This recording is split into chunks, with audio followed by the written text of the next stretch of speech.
So we're going to shake things up a little bit. We are going to begin this in a different style and a different format than how I typically do these portion teachings. And I want you to envision in your mind who I am possibly talking about in Scripture with this criteria. And I want us to think on that for just a moment. This individual is a Hebrew boy, and this Hebrew boy is actually taken captive as a slave from everything that he's ever known. And he's brought to this pagan land, this foreign land that's full of idolatry. And now, while this young man is in captivity, the ruler, the king of this land, he has these troubling dreams that just shakes him to his foundation, to his core, and he's really perplexed. And he goes out to his court, he goes to what we would probably call, in comparison, a cabinet. He himself's not able to decipher these dreams. His people aren't able to give a response for what's going on, and it's becoming a really troubling situation because there are lives that are on the line. Death is being threatened. And so, through this whole mess, through everything going on, there's a young man that is called up among the ranks, this lowly captive, this slave, who comes up, explains the dreams, and not only gives this explanation, but also credits God in this land of idolatry. Because of this, they're graciously promoted and they're brought into the land. They become very well known in the land by name. And not only by name, they're also given this extra name. They're rechristened, rebranded, they're being introduced, recast to the population. And this individual, they even wind up having their own dreams. And on top of it all, one of the things that's mentioned is their appearance was actually that they were handsome, that they were good looking, better looking than many of the others. Well, you might actually come up with two different individuals that Scripture could point to in this. Of course, if you're following the Torah portion, we are going through Miketz, which is chapters 41 through 44 in the book of Genesis. Naturally, we could be talking about Joseph. But I think a far greater audience who would hear some of the criteria here would probably better or first state that they're talking about none other than Daniel. And here's the thing about the way that the book of Daniel is orchestrated. It's very purposeful in the details that it's provided in casting and actually explaining the details of Daniel's life. Why? Because they're hoping that the audience is going to recognize that this is a throwback to Joseph all the way back when. And here's the point of why I want to bring this up. We oftentimes take a look at the life of Joseph and see it as something that it's in the past, it's historical, and it's good information.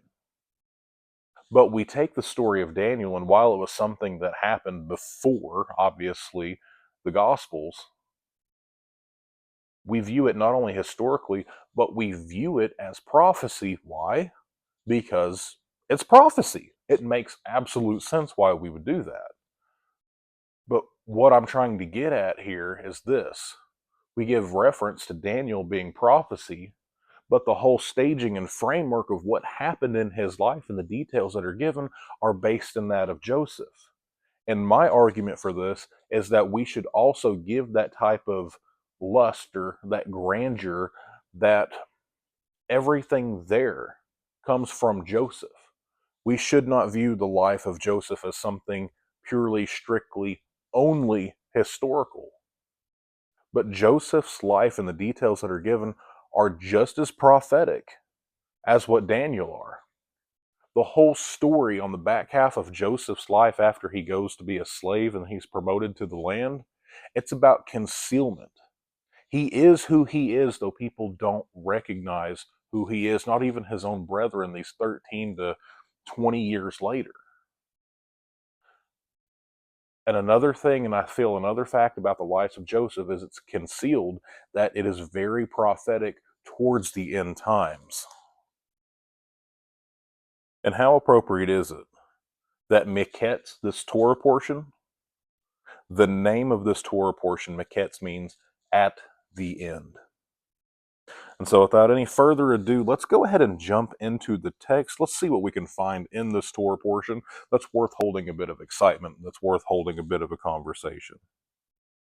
As we roll up on the scene of Genesis chapter 41, we're about 13 years past Joseph being sold by his brethren. And so in verse 1 it says, "Then it came to pass at the end of 2 full years that Pharaoh had a dream, and behold, he stood by the river." It was like he was somebody who was observant as to what was going on. "Suddenly there came up out of the river 7 cows, fine and looking fat, and they fed upon in the meadow. Then behold, 7 other cows came up after them out of the river, ugly and gaunt, and stood by the other cows at the bank of the river. And the ugly and gaunt cows ate up the 7 fine-looking fat cows. So Pharaoh awoke. He slept and dreamt a second time, and suddenly 7 heads of grain came up in one stalk, plump and good. And behold, 7 thin heads, blighted by the east wind, sprang up after them. And the 7 thin heads devoured the 7 plump and full heads. So Pharaoh awoke, and indeed it was a dream. Now it came to pass in the morning that his spirit was troubled, and he sent and called for all the magicians of Egypt and all of its wise men. And Pharaoh told them his dreams, but there was no one who can interpret them for Pharaoh. But then the chief butler spoke to Pharaoh and said, I remember my faults this day. Pharaoh, when you were angry with me and with the servants, you put me in custody in the house of the captain of the guard, both me and the chief baker, and we each had a dream in one night, he and I. Each of us dreamed according to his own interpretation of the dream. There was a young Hebrew man that was with us there, a servant of the captain of the guard. And we told him, and he interpreted our dreams for us. Each man he interpreted according to his own dream, and it came to pass he interpreted to us, it happened, and he restored me to my office, and he hanged him. A couple of things I want to bring to light and notate on that. When you take a look at the baker and the chief butler, there's a few things here. Turns out that there was a 2-year time gap, and there's some people who actually write in commentaries that I think it's based on the quotation in Psalms where it says a day is of 1,000 years. I want us to take a look at the two individuals. There was a baker. There was the cupbearer. And the baker obviously baked the bread. He helped provide goods cooked for the court. One of the things I want us to take a look at is when people have the quotation from the Psalms about a day is like 1,000 years. There's some who make note in their commentaries that this is talking about potentially a concealment of a 2,000-year gap. And at first it's like, okay, we're kind of 2,000 years from possibly the time of Christ. But it also talks about here that one lived. One wound up being killed. One actually, quote unquote, was hanged. And there's a lot of things that go back and forth between the two of these. It almost makes me think of Jacob and Esau because, whenever they were wound up in the womb of their mother, it was one pregnancy, but there were two separate lives, two separate nations. Whenever you get into talking about the scapegoat and you start taking a look at some of the sacrifices, there's one that requires two absolutely identical goats. As identical as you can possibly get. You could hardly tell one from the other. One is sentenced to death. One is sentenced to carry off the sins, so to speak, into the wilderness, never to be seen again. They have to be these mirror images because they have to be able to complete two completely opposite things. And then you have all of these dreams. Joseph has a pair of dreams. Pharaoh has a pair of dreams. Between the baker and the butler, they have two dreams. It's a pair together. One lives and one dies. And there's commentary, especially in the Messianic community, that talk about how both of these individuals, these servants, they represent Christ. And think about the chief baker and his dream. He wound up having 3 baskets. Wonder what's significant about the number 3 and something that would represent Christ, that would represent Messiah. On top of that, what did Christ say about his body? What did he say about the bread? This bread is my body. Well, what happened to Christ? He was scourged, he was tortured, he was humiliated, and like the baker, he was hung. Just a little something to think about on that.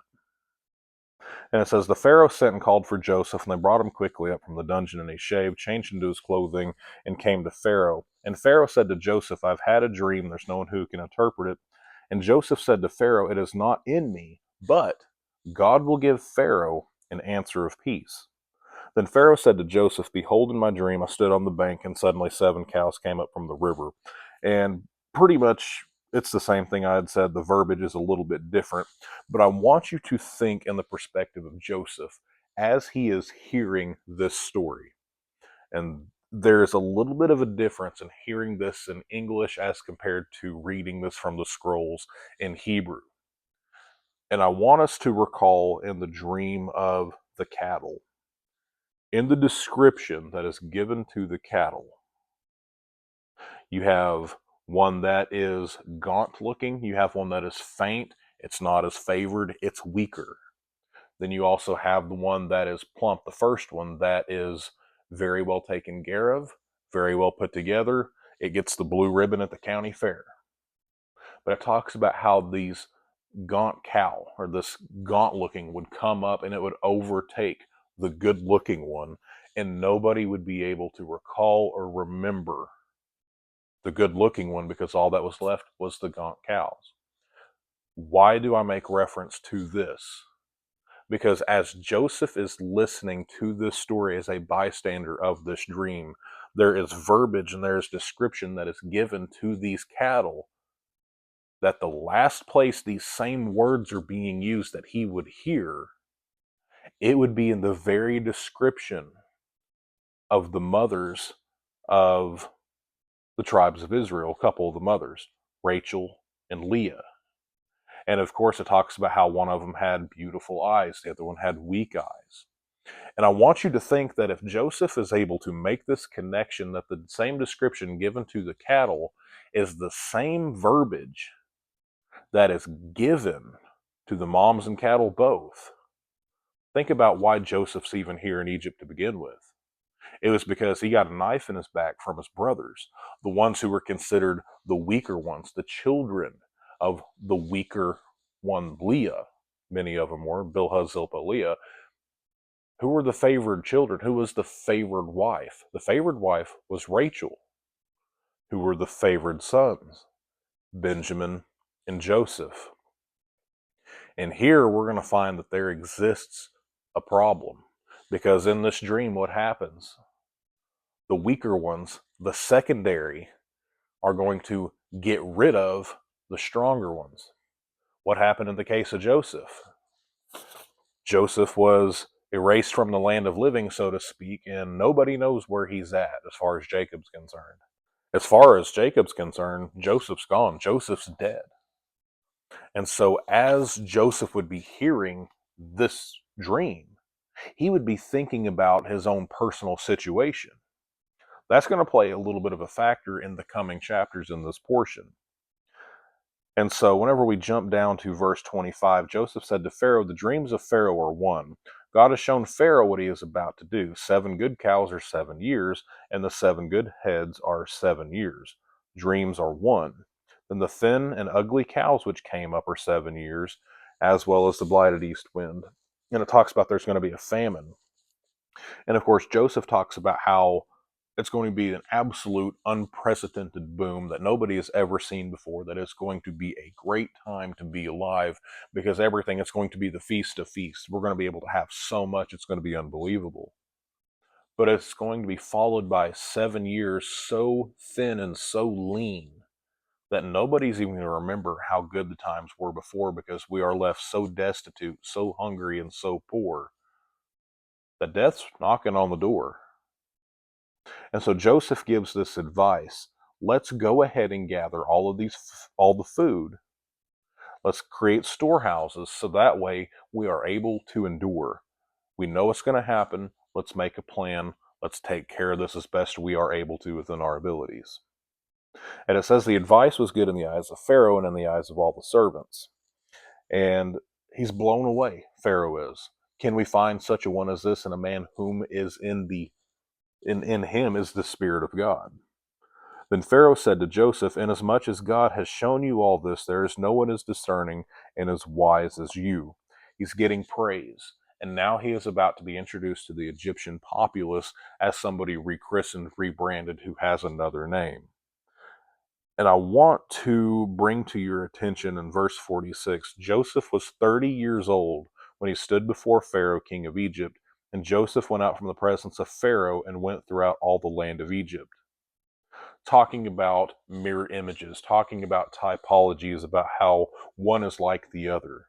As I've said before, you're probably going to be hard-pressed to find any individual in the Old Testament who bears greater resemblance, parallels, and symbology in Christ, Old Testament, to Jesus in the New Testament, than what you find in Joseph. I would probably think Joseph and Moses are probably the cream of the crop, the chief pair among the rest. How old was Jesus when he began his public ministry, when he was brought up and he was actually went throughout the land? He was about 30 years old. As I've said before, it is absolutely no mistake that Jesus was raised by a man whose name was Joseph. Even that Joseph had dreams. Even that Joseph at one point was in Egypt, fled away, hastened away to Egypt, and went back to the land. Crazy stuff, right? It's not odd but God. And I want to drop our attention to verse 49 of chapter 41. It says, Joseph gathered very much grain as the sand of the sea until he stopped counting, for it was immeasurable. Now, this word for grain, it's the word bar. Why do I want to make reference to this? Because even though it's more of a Yiddish term and how it's used nowadays, it has been adopted and semi-grafted into the Hebraic language. You have heard the term bar mitzvah, like son of the commandment, when a Jewish boy becomes a man. That word bar has actually been adopted and is a substitutionary word. And sometimes instead of using ben, sometimes they use the word now bar to mean son. And I find it interesting that Joseph, who I have harped constantly, is a shadow of the Messiah. Joseph gathered together very much grain. If Joseph really truly is a picture of Christ, we could also implicate that Jesus gathered in very many sons as the sand of the sea. Was it not Christ's sacrifice that brought us into the fold and family of faith? Just something to think on. And so in the rest of this chapter, it goes on, it kind of talks about how Joseph was blessed. Kind of goes on talking about that there were 7 years in the land of Egypt where it was good, the famine was to come. Also makes reference to him having a family. So good information there, but I'm going to try to go through. This may wind up having to be a part 2 because we're already about 20 minutes deep in. Chapter 42, when Jacob saw that there was grain in Egypt, Jacob said to his sons, why do you look at one another? And he said, indeed, I have heard that there is grain in Egypt. Go down to the place and buy for us there that we may live and not die. So Joseph's 10 brothers came down to buy grain in Egypt. And here's the verse of emphasis.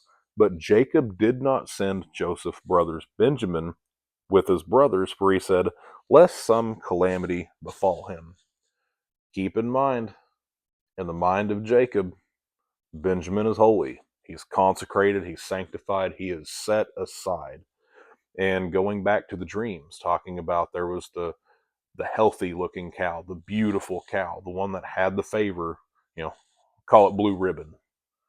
The blue ribbons in Jacob's life were Rachel, Joseph, and with both of them seemingly dead and out of the picture, Benjamin. And here's the thing, he doesn't want Benjamin traveling out on the road. Why? All it says here, he doesn't want any sort of calamity befall him. What happened to Rachel? She actually died giving birth to said boy, being Benjamin. She was on a roadside when she died.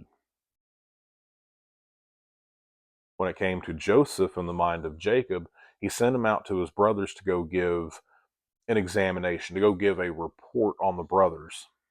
Brothers came back with a bloody coat. In the mind of Jacob, Joseph died just like his mother on a roadside. And so we find Jacob holding on to every hope within the fiber of his being that this same fate would not befall him. And so we kind of talk about, oh, he was just a special boy, he was privileged. Yeah, but there's also a lot to the story there as well. And it says, the sons of Israel went to buy grain among those who journeyed for the famine that was in the land of Canaan. Now Joseph, of course, was governor over the land, buying and selling. Joseph's brothers came and bowed down before him with their faces to the earth. Remember this dream about binding sheaves and Joseph being out in the field? We have Pharaoh who stood by and watched everything in his dream. What was Joseph in his respective dream? Talking about their sheaves being bound. And here we find him on the threshing floor, so to speak. He is in the land. And all of a sudden, his dreams start being populated. They start coming true. Joseph saw his brothers and recognized them, but he acted as a stranger to them and spoke roughly to them. And he said, "Where do you come from?" "From the land of Canaan to buy food." Joseph recognized his brothers, but they did not recognize him. Then Joseph remembered the dreams in which he had dreamt about, and he said to them, "You are spies, that you have come to see the nakedness of the land." And they said to him, "No, my lord, but your servants have come to buy food. We are all one man's sons. We are honest men. Your servants are not spies." Well, think of the audacity of that statement. And again, keep in mind Joseph. He interpreted Pharaoh's dreams. His dream is starting to come true, and I can't help but think if he's wondering about Pharaoh's dreams. The healthy cows versus the sickly cows. The sickly cows come up and overcome the good looking ones, and all of a sudden nobody remembers anything about the good times. The good cows, nobody remembers the blue ribbons. Joseph sees 10 of his brothers. The only one person that is missing from the tribe is his own full blooded brother. And remember the animosity that they held in their heart, the hatred that they had for Joseph. If old Papa was doting on Brother Benjamin, maybe that animosity presented itself in a same, similar, or perhaps even worse way. Your servants are 12 brothers, the son of one man in the land of Canaan. And in fact, the youngest brother is with our father today, and one is no more. Is that the truth? Well, yeah, the other brothers with the father, they don't know what happened to Joseph, and it's probably not a good idea for them to spill the beans to who they believe to be a complete stranger. But Joseph said to them, "It is I spoke to you before, saying, You are spies, and in this manner you shall be tested. By the life of Pharaoh, you shall not leave this place unless your youngest brother comes here. Send one of you, and let him bring your brother, and you shall be kept in prison, that your words may be tested, to see whether there's any truth in you." Got to test those spirits. "Or else by the life of Pharaoh, surely you are all spies." So he put them together in prison for 3 days. Then Joseph said to them on the third day, "Do this and live, for I fear God. If you are indeed honest men, let one of your brothers be confined here to the prison house, but you go and carry grain for the famine to your houses, and bring your youngest brother to me, so your words will be verified, and you shall not die." And they did so. Then they said to one another, "We are truly guilty concerning our brother, for we saw the anguish of his soul when he pleaded with us, and we would not hear. Therefore his distress has come upon us." And then Reuben answered them and said, "Did I not speak to you, saying, 'Do not sin against the boy'? And you wouldn't listen. Therefore, behold, his brother is now, his blood rather, is now required of us." But they did not know that Joseph understood them, for he spoke with them through an interpreter. And he turned himself away from them and wept. And he returned to them again and talked with them. And he took Simeon from them and bound him before their eyes. You want to talk about parallels that exist between the life of Joseph and what we find here in this narrative, and comparing that to what we find in Matthew, Mark, Luke, and John. As I've said before, if you want to kind of be blessed in the story and recognition here, when you hear Simon, uh, when you hear Reuben, think of Simon Peter of the New Testament. And I want us to take a look here. It says that he bound Simeon. Of all things, why Simeon of all people? And I don't know that I have necessarily the best answer for that, but something I've drawn from this that I hold close to the vest is this. Simeon comes from the word Shema, which means to hear, and it really means to flip through the pages of hearing, meaning it's being thorough, it's being active listening, and also active response. And I feel in the situation where Joseph is searching for clarity, and he's also searching for certainty as to what the truth is. He doesn't know if he can trust his brothers or not. He knows that he can trust God and the path that is laid before him because everything that God had given him through dreams, it's slowly becoming true. All the dreams that he has helped interpret along the way, they have all come true. So Joseph has this understanding that things are going to turn out how God says they're going to turn out or has clued him in on. But he doesn't know exactly, I feel, how everything's going to shake down with his brothers. And he's testing the spirits. And I remember years ago, I had a couple of friends who served as pastors in the same church. And they did, for several months, they had this podcast that I really enjoyed where it was actual a video podcast. And I remember being really, really excited because there was a 3-week series where they put under the microscope the life of Joseph. And if you know me, half the stuff I have up online, it's all over the life of Joseph. I love the story so much. So, like I said, I was really excited when they were getting into Joseph. And I remember both these friends of mine, they were talking about the life of Joseph, and they got to this here. And they had two completely different views of the attitude of Joseph. There was one of them, the first one who gave the response was saying, we got to keep in mind that Jesus wasn't around at this time, so Joseph was just being a little harsh with his brothers. I remember the one I was closer to, the other friend, he was like, no, they brothers, they got off easy. This is exactly what they deserved. And I don't think that Joseph was in the wrong. And I don't believe Joseph was in the wrong for this either, because he had to examine what was in their hearts. And with him holding Simeon captive, again, his name comes from Shema, it means to hear. Whenever we are in a loud world that is full of confusion and we are wanting answers and we are wanting to know the truth, we have to hold our hearing captive because we cannot believe every voice and we cannot believe every thought. Whenever we learn to sanctify, make holy our hearing, we can hear the Holy One begin to give us clarity in the spirit of what to walk in. And so it says, Joseph gave a command to fill their sacks with grain and to restore every man's money to his sack and to give them provisions for the journey. Thus he did for them. So they loaded their donkeys with grain and departed from there. But as one of them opened the sack to give the donkey his feed at an encampment, he saw his money, and there it was in the mouth of his sack. So he said to his brothers, my money has been restored, and there it is in the sack. Then their hearts failed them, and they were afraid, saying to one another, what is this that God has done to us? Then they went to Jacob, their father, in the land of Canaan, and told him all that had happened to them, saying, the man who is lord of the land spoke very roughly to us and took us for spies of the country. But we told him, we're honest, we're not spies, we're 12 brothers, son of one man, one's no more, and the youngest is with our father this day in Canaan. Long story short, verse 34, he told us to bring the youngest brother to him, so I know that you're not spies. They don't understand the fascination that Joseph, unknown to them that it's Joseph, has about this younger brother. But we told him we're honest, and I will grant your brother to you that you may trade in the land. Then they went through, they told them what had happened with the money.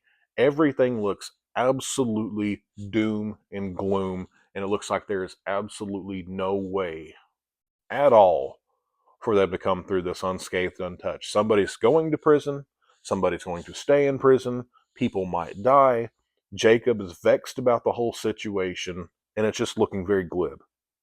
You have bereaved me. Joseph is no more. Simeon is no more. And you want to take Benjamin. All these things are against me. Then Reuben spoke to his father, saying, kill my 2 sons if I do not bring him back to you. Put him in my hands, and I will bring him back to you. And I find it interesting. Reuben's name means behold a son. He was the one that went to bat for Joseph earlier on when he was cast into the pit, whenever the brothers were in this fervor and fury about taking Joseph's life. Reuben stepped in and said, no, no, no, no, he's a son. Let's put him in a pit. And of course, it was Judah's idea to actually sell him for the silver.